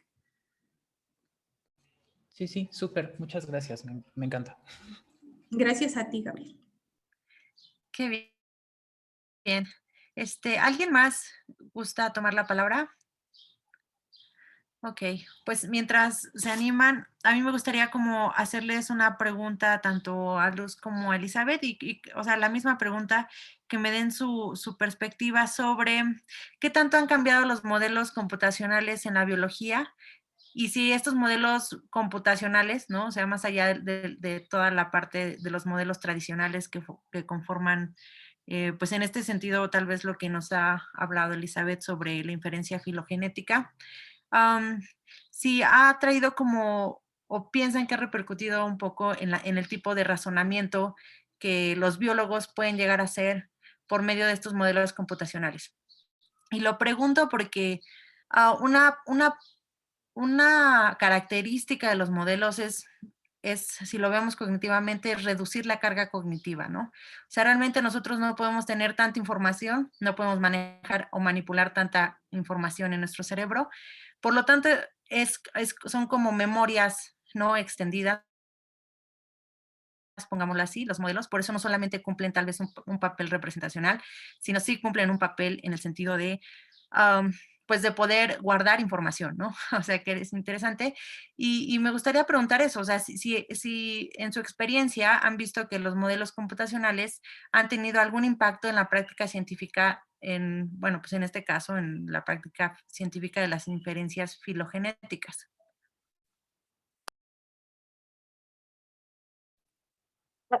Si quieres te doy mi punto de vista así rapidito. Creo que lo que está en juego aquí es también la perspectiva del biólogo que construye estas teorías para poder ser trasladadas al ámbito de la programación como modelos computacionales. Uno va unido al otro. Desde bueno, hasta ahorita no te podría decir qué tanto esa conjunción de nuevas teorías o nuevas visiones está afectando la producción o la elaboración de estos nuevos programas. Lo que sí puedo comentar es que ha reducido tanto el tiempo de análisis de datos. Ahora, ese es uno de los conflictos, la gran cantidad de datos que se están generando, en particular en la producción de hipótesis de parentesco. Bueno, hay infinidad de artículos donde ya fulano ya obtuvo de datos, en particular de secuencias de DNA o de RNA, obtuvo los datos porque ya están en una base de datos, por ejemplo, en el GenBank. Y entonces, ante la gran cantidad de datos está una gran, enorme producción de hipótesis. Y lo acabamos de ver con el COVID. Lo estamos viviendo en este año. Yo por eso estoy sorprendida y enamorada y emocionada de toda esta gran cantidad de información a nivel mundial. Y entonces las bases de datos ahora están rebosantes de cantidades de secuencias. Y bueno, yo vivo acá en Nezahualcóyotl y siempre les digo a mis alumnos, seguramente aquí ya hay una variante y se va a llamar la variante nezahualcóyense del SARS-CoV-2. Entonces, creo que ha generado dos cosas. Primero, la gran cantidad de datos ha propiciado nuevos y más espectaculares análisis.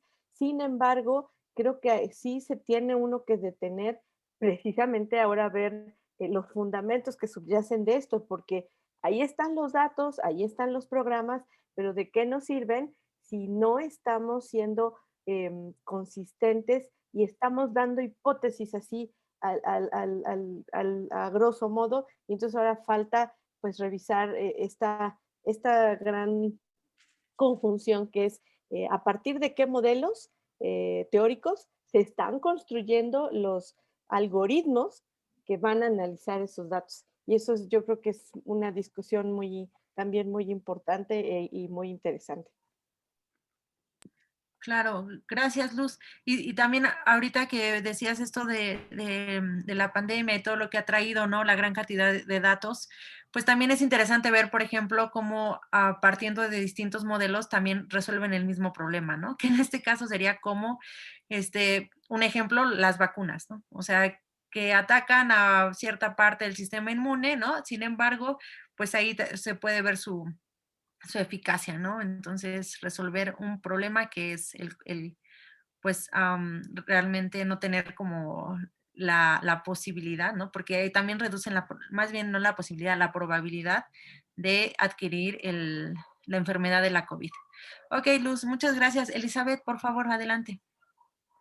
Sí, gracias, Mildred. Pues yo nada más quiero abundar a lo que la doctora Luz Angélica nos ha mencionado, sobre todo porque Luz, ella sí ha estado implicada en la construcción de filogenias. Entonces, la perspectiva que yo puedo ofrecerte como una respuesta es cómo lo ve una filósofa de la ciencia, la práctica científica. Y en mi opinión, que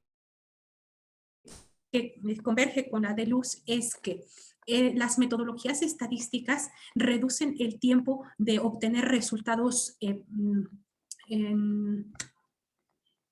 más cercanos a la realidad evolutiva, contrario a lo que pasaba antes con los datos de tipo morfológico. Entonces, el factor tiempo es algo que influye muchísimo en los modelos probabilísticos. Otra de las cosas es que en los modelos probabilísticos ya hay incluidos otro tipo de modelos que descartan los árboles que son más improbables, es decir, que descartan modelos improbables que no se están adecuando al mundo. Esto, de cierto modo, se relaciona con lo que tú nos hablas de reducir la carga cognitiva. Si recuerdan ustedes, al inicio de la charla yo les dije que el gran problema con Darwin es que él no tenía cadenas de Markov ni nada, o más bien no tenía el programa más básico que es Mr. Bayes para correr una secuencia genómica.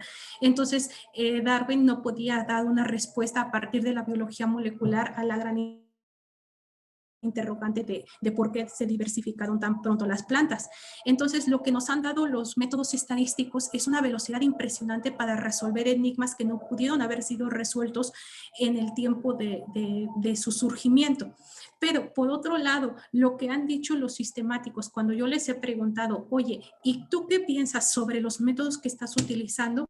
Y siempre se quedan como diciendo, me estás preguntando sobre lo que estoy haciendo, y es cuando se ponen a pensar que finalmente el agente epistémico es el que tiene en última instancia la capacidad cognitiva para interpretar esos datos, que podemos tener corriendo durante muchos días incluso un programa, pero que en donde está la carga final de la epistemología no es en el programa, sino en el agente que interpreta estos datos, porque todos los datos que tenemos tanto en biología como en física, como en cualquier otra disciplina que utilice datos, no son datos duros, son datos interpretados. O sea, todo dato se interpreta confrontándolo con cierto tipo de supuestos, porque incluso las filogenias se elaboran con base en supuestos metafísicos bastante fuertes. Y uno de los supuestos metafísicos bastante fuertes de las filogenias que yo he visto cómo son construidas es que, por ejemplo, la evolución es constante, la evolución, bueno, depende de qué es lo que estés obteniendo, que hay algunos, que el árbol está, por ejemplo, que no puede estar desenraizado, aunque tú lo tengas enraizado, tienes que establecer quién es su ancestro más reciente, pero quien lo establece es el agente epistemológico, ¿no? Entonces, por una parte nos han proporcionado una ventaja en el factor tiempo, pero por otra parte no sustituyen el papel cognitivo que tiene el investigador para decidir cuál es la mejor respuesta plausible. Eso es algo que una máquina no puede hacer. Súper. Muchas gracias, Luz. Muchas gracias, Eli. Sí, adelante, doctora. Adelante, doctora. Ahora sí, ya me echaste a andar. ¿Cómo que la epistemología está en la gente? ¡No! Bueno, o sea, porque depende de que estemos hablando, pero en términos generales, a ver, uno puede pensar que, pensemos en el conocimiento, ¿dónde está el conocimiento? ¿No? Entonces, supongo que parte de lo que estás queriendo decir es, el que conoce es el sujeto, ¿no? Entonces, en ese sentido, la epistemología está en la gente y todos son datos interpretados, y lo que se conoce son datos interpretados, no datos raw, como se diga, ¿no? Pero me preocupa mucho esto, porque primero, o sea, le veo algunos problemas, porque por un lado, me parece que si bien es cierto que probablemente no exista el dato no interpretado, ¿no?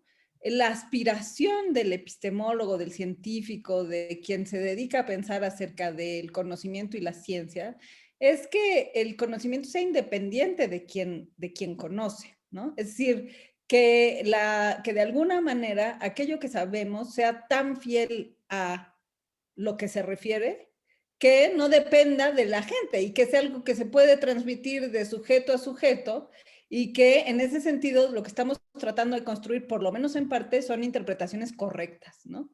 ¿Qué es lo que esto significa? Si esto es posible, pues es una mega discusión. Pero por otro lado, ese es un problema, ¿no? Que tendría que ver más con la discusión de la objetividad y de esa mega discusión, ¿no? Que es uno. Pero que tú solita te metiste ahí y quiero saber cómo responderías. Pero está el otro, como la otra vertiente, y es la vertiente de la socialidad o del carácter o no social del conocimiento, ¿no?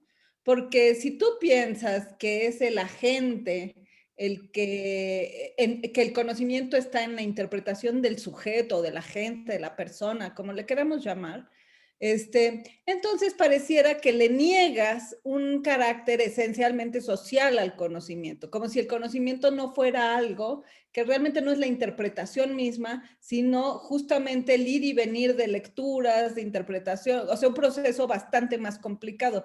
Sí pareces estar comprometida con la idea de que el conocimiento es una entidad y no un proceso, por decirlo de esta manera. Entonces, por los dos lados, yo estoy en desacuerdo. Pero me gustaría saber un poquito más cómo lo miras tú. ¿Cómo voy a salir de esta, no? Ya una vez que ya dije lo que dije, pues ahora a ver cómo salimos de esta. Bueno, yo veo aquí 12 preguntas que, como bien lo menciona aquí en el chat Adriana, que es el problema acerca de la objetividad del conocimiento. ¿Cómo lo planteo yo? Quiero pensar que en otros ámbitos de la ciencia hay aproximaciones lo más cercanas posible a una descripción del estado de cosas, lo más cercano posible a como de hecho se da en el mundo, ¿no? O esa es la aspiración. Esa es la aspiración epistemológica también en biología, porque yo lo dije. Yo dije esto a mitad de la charla, cuando dije que lo que quieren los sistemáticos es obtener la historia. Fíjense lo que ellos quieren, la historia natural, dicen ellos. Queremos la historia natural de los organismos. Y cuando ellos hablan acerca de la historia natural es porque están pensando que la metodología les ayuda a lograr un carácter de objetividad de los resultados, pese a que fueran resultados interpretados. Bueno, Pues esta es la aspiración, porque les voy a platicar acerca de un caso de dos linajes, los úrsidos y los prosionios. Ya me vi súper especialista, ¿no? Nada, es simplemente la discusión hacia 1980 y tantos de qué es el oso panda. ¿El oso panda es un mapache o es un oso? Si es un... Los análisis moleculares han determinado que está más emparentado hacia el género prosiónido que hacia el género úrsida. Pero hay un umbral que se establece no con base en las aspiraciones de los métodos probabilísticos, ni de la objetividad, ni de nada. Es con base en el conocimiento que tiene el investigador acerca de estos dos grupos. Y la idea que yo leí ya tiene muchos años acerca de la discusión de cómo se resuelve qué cosa es que es este bicho, es que el umbral se estableció así. Obviamente que es por consenso. La comunidad epistémica no es un solo investigador el que lo decide, es la comunidad epistémica de biólogos que deciden que hay un umbral entre esta línea difusa entre prosiónido, que es un mapache, y un oso. Y se decidió por unanimidad establecer, no con base en la evidencia filogenética, sino con base en las decisiones de los sistemáticos, que el oso panda no es un prosiónido, es un oso, y de ahí que se le haya quedado en el género úrsido, pero eso sí, con una rama extra que es Melanoleuca, si mal no recuerdo. Los que son especialistas en esto, pues ya me corregirán. Pero hay una parte en la cual pues el grado de objetividad es una cuestión discutida, sobre todo en el ámbito de la biología. ¿Que hay una aspiración de recuperar la historia natural de los organismos? Sí la hay, pero en la práctica científica lo que se adopta es, bueno, lo que yo conozco, lo que la comunidad conoce y que pueda ser respaldada por la evidencia es lo que finalmente se decide. Algunas veces. Otras veces no, otras veces pues está súper fundamentado en los caracteres tanto moleculares como etológicos y morfológicos. Y es por eso que yo pensaba este tipo de afirmaciones que hice cuando las hice. Aunque obviamente pueden detonar esta idea de, bueno, entonces, ¿dónde está la tarea de la epistemología si cada quien va a pensar lo que quiere, ¿no? ¿Dónde está ese carácter de la objetividad? Pero bueno, la objetividad es un ideal epistemológico que si se alcanza, me parece que es pues loable, pero que a veces en la práctica científica no sé si se deje de lado, pero yo lo que vi fue pues lo que sucedió en ese caso, ¿no? Y ¿Puedo decir una cosita chiquita aquí? Rapidísimo. Es que me parece que hay muchas nociones de objetividad y que no necesitas, o sea, por ejemplo, uno muy fácilmente podría decir, aunque cada quien, justamente, tú podrías seguir sosteniendo, el conocimiento es el dato interpretado. Y la idea sería, y podrías argumentar de alguna manera que hay una interpretación correcta del dato. Y que lo que hace correcta esa interpretación es que se acerca lo más posible a la manera de ser de las cosas. Y que cualquiera que tenga, que de alguna manera posea, use, podemos usar distintos verbos, esa interpretación es aquella persona a la que vamos a sostener que sabe que algo es el caso, ¿no? Y entonces ahí te libras del problema o sea, sigues teniendo tu objetividad, ¿no? Sin perder la idea de qué es el dato interpretado. Lo único que me preocupa en ese caso, y ese ya tiene más que ver con la segunda cuestión, ¿no? Es que en ese caso sí estás comprometida, como casi toda la epistemología, con una visión muy individualista del conocimiento, es decir, el sujeto individual, porque puede ser que se produzca socialmente, que eso cualquiera lo acepta, ¿no? O sea, tú puedes aceptar que, claro, si no hubiera laboratorios en los que hay interacción social, en los que hay alguien que hace el experimento, el otro que le dice cómo hacerlo, eso no habría ciencia, no habría conocimiento. Pero eso es una cosa. Y otra cosa es comprometerte con una tesis metafísica fuerte, según la cual el conocimiento es social, es decir, no es el resultado de un proceso de investigación, sino que es el proceso mismo de la investigación, que eso es lo que normalmente se sostiene, o sea, no es problemático, pero yo lo estoy problematizando solo porque a mí me gusta más pensar de la segunda manera, y entonces quiero empujar a la gente a que piense de esa otra manera, porque yo creo que hay buenas razones para ello, pero no me toca dárselas otro día, podemos platicar de eso. No, yo creo que, bueno, no sé, perdón, ahorita nos va a compartir las preguntas de Gabriel porque no está igual que varias de nosotras que no podemos levantar así la manita y levantamos cualquier otra menos la que es. Entonces, en mi tesis doctoral yo sostuve que el conocimiento es tanto un proceso como un producto y que ese proceso es algo que se va confeccionando y que yo estoy muy en concordancia con los estudios sociales de la ciencia, en donde el conocimiento es algo así como ¿cómo se le llama? Bueno, un tejido que se va confeccionando y al momento que se va confeccionando, se va construyendo, se va haciendo. En el momento en el que tú lo vas generando, le vas dando forma, como cuando construyes un jersey. Eso era algo que me quedó muy grabado de Pickering y otros autores que hablan acerca de la confección del conocimiento.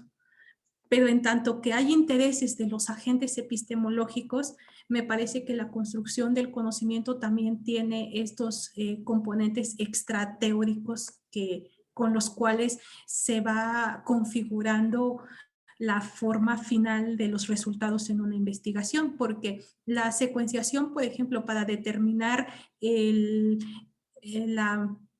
la rápida diversificación de las angiospermas no fue una decisión de la construcción de una sola persona, sino que tiene unos intereses que van más allá de la secuenciación del genoma por sí mismo, ¿no?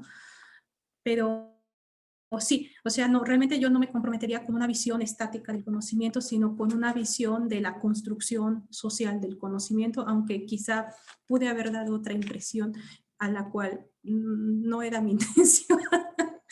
Pueden Presionando un poquito.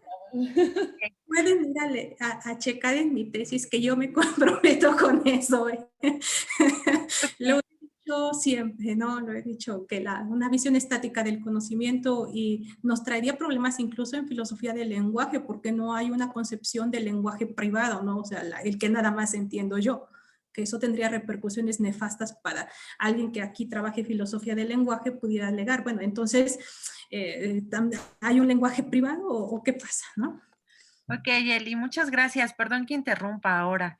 Quiero hacer ahorita un paréntesis y después de ese paréntesis me gustaría darle la palabra a Gabriel. Y bueno, de cierta forma, yo creo que sí has levantado la manita, Gabriel, pero a mí como yo no soy co-host entonces yo no lo veo. O sea, no veo esa mano azul, ¿vale? Les quería comentar algo. Bueno, ahorita tengo una entrevista sobre la precarización del laboral en la UNAM, entonces me voy a tener que retirar. Realmente pido una disculpa, ¿no? Porque adquirí este compromiso, pero creo que también es pertinente, ¿no? Tener este tema interesante sobre la precarización que tenemos los profesores de asignatura en la UNAM. Y pues bueno, ese era el paréntesis. Y ahora, bueno, lo que quería dejar también en la mesa, ya Eli me comentará hacia dónde va, que el problema de la objetividad, ok, más allá de que los epistemólogos lo tengan claro, realmente los biólogos no lo tienen claro y en ese sentido, pues ellos están observando, como bien lo dijiste con esa frase, de observar la naturaleza, ¿no? Entonces eso se puede convertir tal vez en un obstáculo epistemológico, ¿no? Y que va aunado de los modelos y del tipo de razonamiento que están haciendo, ¿vale? Ok, pues un gusto, muchas gracias por esta invitación. Prometo volver a ser participante de esta red y de estas charlas tan maravillosas. Y le doy la palabra a Gabriel y pues bueno, no sé, Eli, si después puedas seguir dando la palabra, por favor. Y una disculpa de nuevo. Sí, Bueno, gracias, yo puedo Mildred. aquí apoyar con esto de si surgen otras preguntas. Y pues solo les recuerdo que tenemos 10 breves minutos, pero adelante, adelante. Ok, gracias.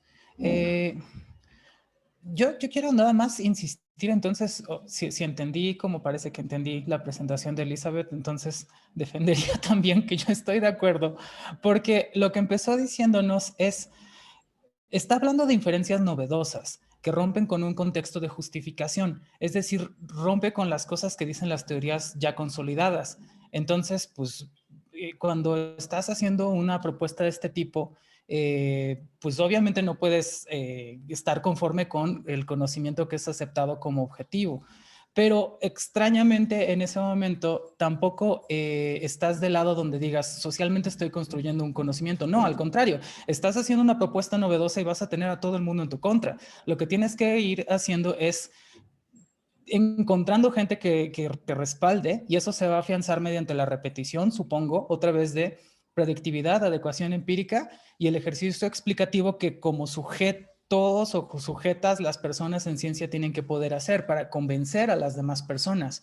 Creo que por eso sí defendería lo que originalmente dice Elizabeth y que no me parece que se encuentre como en la dicotomía de pues la ciencia tiene que ser como que objetiva o social. Me parece que justamente en tanto que se refiere a un momento de cambio, pues seguramente va a ser como que epistemológicamente no muy pulcro, porque de pronto lo que te vas a encontrar es la gente en las ciencias cree cosas que epistemológicamente están mal, creen cosas que están basadas en evidencia contradictoria, insuficiente, mala. Dices, pues sí, pero cumple o me resuelve problemas y a lo mejor después puedo tener una mejor justificación, aunque epistemológicamente no sea lo más limpio. Eso creo. Ahí sí no sé si estoy ahora enturbiando lo que dijo Elizabeth, pero es lo que pienso. Bueno, Gabriel, yo la verdad es que no había pensado hasta este momento que ustedes me están hablando acerca de la objetividad y de la socialización de la ciencia, cómo se enmarcaría en esta dicotomía el modelo abductivo. Pero yo recuerdo que había un paralelismo cuando platicaba acerca de este modelo con los estados de ciencia anómala de Kuhn y toda esta corriente epistemológica, en donde el conocimiento se vuelve una cuestión anormal que hay que como que volver a retomar este ciclo recursivo de la abducción, ¿no? Porque si se dan cuenta, había un primer ciclo que era el primer ciclo de la abducción como tal, y luego había otro gran ciclo que recuperaba todos los modos inferenciales de conocimiento. Entonces pienso que tiene ambos elementos, una parte de objetividad y una parte de socialización que no serían tan incompatibles. Mi parecer es que el consenso se llega porque hay datos que respaldan ese consenso, creo yo. Pero no sé si doy una respuesta adecuada a eso. Creo que la doctora Ángeles Cedaña ha dado aquí y ya no me levantaré de esta. No, está perfecto lo que, o sea, yo creo que lo que acabas de decir está bueno, pero yo creo que son preguntas que realmente no hay una respuesta, ¿no? Sino que... Pero lo que apunta Gabriel también está muy interesante y creo que más bien es algo que voy a anotar para futuras preguntas, ¿no? Es decir, que la perspectiva que ofrece Gabriel es muy enriquecedora por si hay alguna pregunta como las de la doctora Ángeles Cedaña. Creo yo. Gracias a Gabriel y gracias a la doctora Ángeles. Vean, ya hasta se me olvidó el nombre del miedo que traigo. Pero no, pues claro, en algún momento tenemos que ponernos a pensar muy fuerte sobre estas cuestiones epistemológicas, ¿no? Que vienen acompañando al modelo, ¿no? Gracias.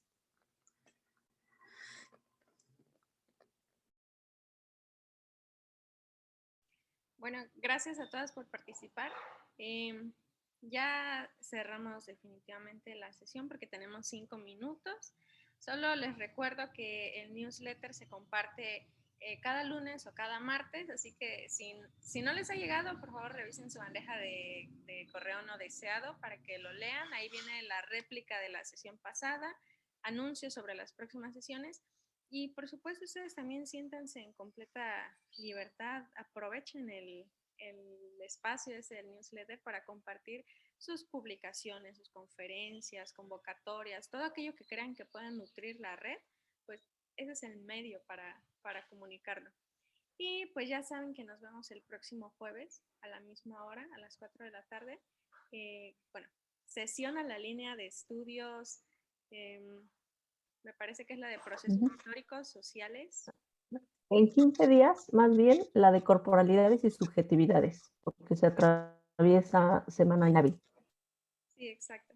Y ustedes pueden ingresar con ese mismo link a cualquiera de las sesiones. Y de todas maneras yo les voy a mandar un recordatorio y un resumen de la próxima sesión de esta línea de epistemología y filosofía de la ciencia. Fue un placer escuchar de verdad a Elizabeth, a Luz Angélica. Son muy brillantes y muy buenas expositoras. E igual las intervenciones de Ángeles, de Gabriel, todo estuvo, a mí me encantó este seminario. Y pues espero que todo fluya así en las próximas sesiones. Ya nos veremos por acá.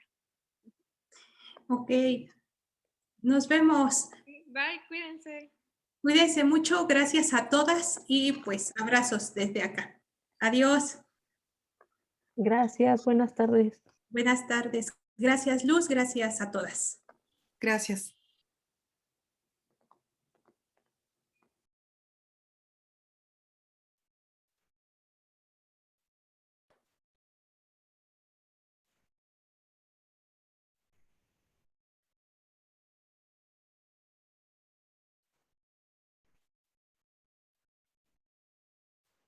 Creo que se puede dejar de grabar.